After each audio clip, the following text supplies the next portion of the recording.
찔레꽃이 구름처럼 피어오르고 뻐꾸기가 자지러지게 울 때면 날이 가문다. 어제 해질녘에는 채소밭에 샘물을 길어다 뿌려주었다. 자라오른 상추와 아욱과 쑥갓을 뜯어만 먹기가 미안하다. 사람은 목이 마르면 물을 마시고 갖가지 음료수를 들이켜면서 목말라 하는 채소를 보고 모른 채 할 수가 없었다. 오늘 아침에 보니 채소밭에는 생기가 감돌았다. 그 생기는 보살핌에 대한 응답이다. 오늘은 발을 꺼내어 쳤다. 발을 통해서 보는 둘레가 한결 운치 있다. 알맞게 가림으로써 보다 아름답게 보이는 사물의 비밀. 그러나 오늘날 우리들은 가리기보다는 자꾸만 드러내놓으려고 한다. 안으로 거두거나 간직할 수 없도록 내면이 허약해진 탓인가. 안에만 묻혀 살다 보면 세상 물정을 알 길이 없어 지극히 관념적인 사고에 떨어지기 쉽다. 사람들이 어울려 사는 저자에 나가보아야 움직이는 세상을 실감할 수 있고 산의 살림살이가 새삼스레 비쳐 보인다. 며칠 전에 가까운 도시의 저자에 나가 쌀과 콩을 팔고 망가진 굴뚝을 고치기 위해 오지로 된 토간을 구해왔다. 그리고 장마철에 나무 벼늘을 덮을 비닐 우장도 몇 장 맞추어 왔다. 이제 갓 6월에 들어섰는데도 도시는 벌써 여름을 타고 있었다.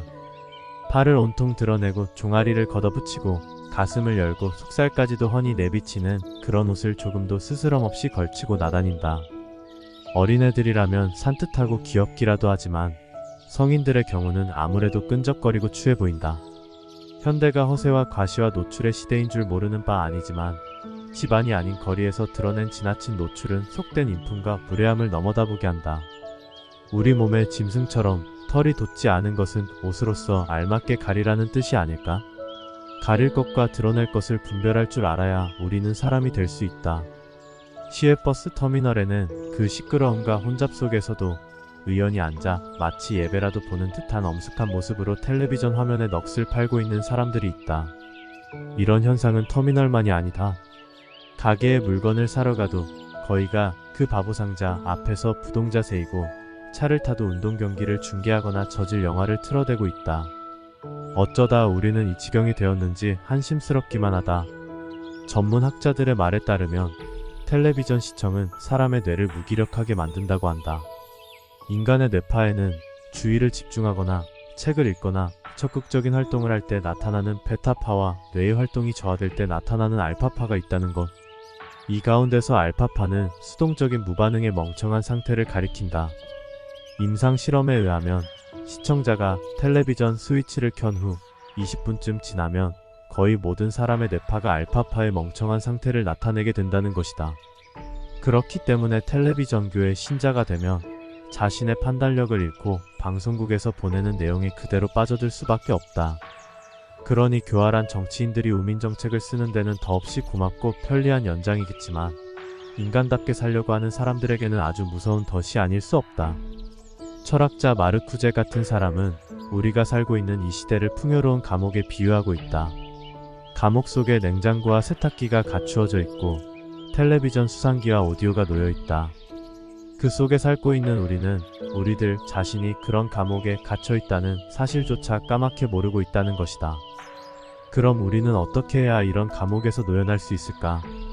이것은 오늘을 살아가는 우리 모두의 공통적인 과제가 아닐 수 없다. 시들하고 따분하고 그저 그렇고 그런 일상성의 늪에서 벗어나려면 자기 나름의 투철한 질서가 있어야 한다. 자기 질서를 세우려면 안이한 일상성에 대한 저항과 맺고 끊는 결단이 필요하다. 한 그루의 나무를 기르기 위해서도 불필요한 격가지의 가지치기가 있어야 하는데 하물며 인간 형성의 길에 있어서라. 요즘처럼 시끄럽고 복잡하고 어수선한 세상에서는 무엇보다도 단순한 삶이 기묘하다. 그리고 우리들 자신을 안으로 살펴보아야 한다. 무엇이 되어야 하고 무엇을 이룰 것인가를 스스로 만들어가지 않으면 안 된다. 단순한 삶이 우리 마음을 편하게 하고 본질적인 삶을 이룬다. 가구나 실내 장식도 단순한 것이 부담이 적고 실증도 덜 난다. 인간관계도 복잡한 것보다는 단순한 것에서보다 살뜰해질 수 있다. 우리는 누구나 할 것 없이 대개 일시적인 충동과 변덕과 기분, 그리고 타성의 젖은 습관과 둘레의 흐름에 의해 지배당하고 있다. 이런 흐름에서 헤어나려면 밖으로 눈을 팔 게 아니라 자기 자신을 맑게 들여다보는 새로운 습관을 길들여야 한다. 단순한 삶을 이루려면 자기 억제와 자기 질서 아래서 보지 않아도 될 것은 보지 말고, 읽지 않아도 좋을 것은 읽지 말며, 듣지 않아도 될 소리는 듣지 말고, 먹지 않아도 될 음식은 먹지 말아야 한다. 그래서 될 수 있는 한 적게 보고 적게 읽고 적게 듣고 적게 먹을수록 좋다. 그래야 인간이 덜 달아지고 내 인생의 뜰이 덜 시든다. 보다 적은 것은 보다 풍요한 것이니까. 행복의 조건은 결코 크거나 많거나 거창한 데 있지 않다. 그것은 지극히 단순하고 소박한 데 있다. 조그마한 일을 가지고도 우리는 얼마든지 행복해질 수 있다. 초촐한 삶과 드높은 영혼을 지니고 자기 인생을 살 줄 안다면 우리는 어떤 상황 아래서라도 행복해질 수 있다. 5월 하순에 볼일로 부산에 갔다가 오랜만에 한 친지를 찾아본 일이 있다. 자리를 같이 한 지 10분도 채 못 되어 나는 심한 피로를 느꼈다. 까닭은 인사를 주고받은 후 이렇다 할 이야깃거리도 없이 건성으로 말을 주고받았기 때문이다. 가까운 친구 사이라 할지라도 공통적인 지적 관심사가 없으면 이야기 또한 범속한 일상성을 맴돌게 마련이다. 일상성이란 일종의 거칠애인데 알맹이가 없는 그 거칠애가 우리를 얼마나 피곤하게 만드는가. 오늘날 여기저기서 가정의 위기를 말하고 있다. 여러 가지 이유가 있겠지만 진정한 의미에서 인간으로서의 대화가 단절되어 있기 때문이 아닐까 싶다. 인간의 대화란 서로가 창조적인 삶을 통해 새롭게 펼쳐 나가는 것이다. 창조적인 노력도 공통적인 지적 관심사도 없다면 자연 시들한 일상성에 매몰될 수밖에 없다. 그러다 보면 서로가 생의 활기를 잃고 차디찬 의무만 남아 풍요로운 감옥에 갇히고 만다. 풍요로운 감옥에서 탈출하려면 무엇보다도 정신이 늘 깨어 있어야 한다. 자기 인생에 대한 각성 없이는 벗어날 기약이 없다. 깨어있는 사람만이 자기의 삶을 제대로 살 수 있고 깨어있는 사람만이 삶의 질을 높이기 위해 끝없는 탈출을 시도한다. 보람된 인생이란 무엇인가? 욕구를 충족시키는 생활이 아니라 의미를 채우는 삶이어야 한다.